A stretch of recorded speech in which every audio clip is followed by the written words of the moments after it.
Bon, bonjour tout le monde. Bon, je ne sais pas comment vous l'expliquer, ce que j'ai à vous expliquer. Hein. Je vais vous le dire comme ça vient, hein, parce que je ne sais pas comment vous l'expliquer en fait.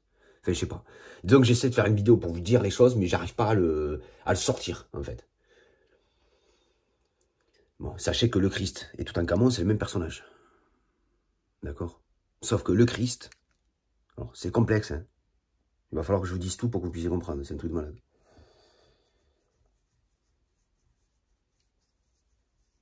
Le Christ s'était réincarné, d'accord, mais uniquement avec son âme. Il siégeait avec le cœur, le royaume de l'Esprit de Dieu, hein, puisque le corps, c'est le royaume de l'Esprit de Dieu, à l'image de Dieu. Hein. Donc son intelligence et son esprit résident au corps. Hein. Donc le royaume de Dieu, c'est le corps. Mais l'esprit créateur, forgeron de l'âme du Christ, et donc de Dieu, n'était pas présente. Pourquoi? Parce qu'en tant que Toutankhamon, il est parti faire une expérience spirituelle, donc avec son esprit, dans le monde minéral, le monde de la matière. Donc si vous voulez, ça faisait à peu près depuis l'année dernière, quand j'ai pris conscience vraiment de toutes ces choses, ça faisait exactement, vous allez voir comment ça tombe super bien, 3366 ans. Voilà le nombre d'années que ça faisait.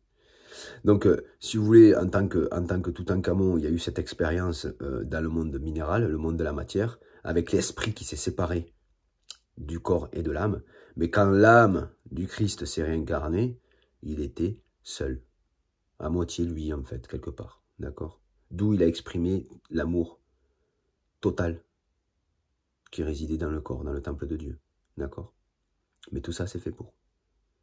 Alors, comment est-ce possible de séparer l'esprit de l'âme et du corps? Ben, c'est possible, même en étant vivant, c'est possible tout à fait. C'est possible par rapport aux expériences que l'on va faire dans la création.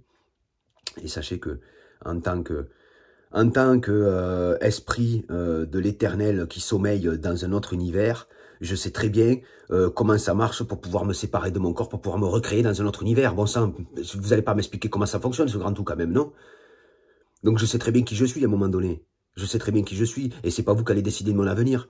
Hein, c'est pas parce que je vous ai autorisé à me crucifier il y a 2000 ans, hein, il y a plus de 2000 ans, qu'aujourd'hui je vous autorise encore à me crucifier. Vous êtes naze ou quoi? Vous avez rien compris ou quoi? Dieu vous a jamais donné le pouvoir. Dieu vous montre et vous démontre une vérité pour que vous puissiez comprendre comment est fait cette vérité, comment est fait la création, comment est constituée la création. Donc vous n'avez aucun pouvoir sur cette réalité. Arrêtez quoi. Arrêtez. Arrêtez. Bref, voilà, au moins je vous ai tout dit, vous comprenez un peu plus. Donc un esprit qui est dans un autre univers, si vous voulez, en tant que sommeil éternel, un corps qui n'est pas utilisé. Ben, son esprit a la possibilité de voyager dans d'autres univers. Un corps sacrifié pour l'univers, pour un univers. Imaginez que votre corps est le sacrifice d'un univers. Pour un univers, votre esprit est libre.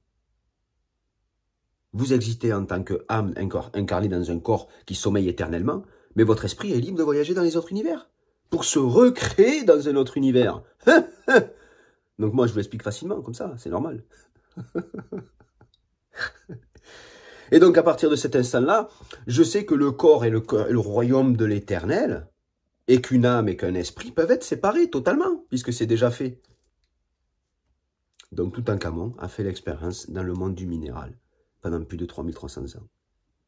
Donc, je vous expliquerai par la suite tout ce que je vais devoir vous expliquer. De toute façon, c'est moi qui fais, donc je sais ce que j'ai à faire. Hein, voilà, on n'a pas à me dire ce que j'ai à faire. Je sais très bien comment ça marche.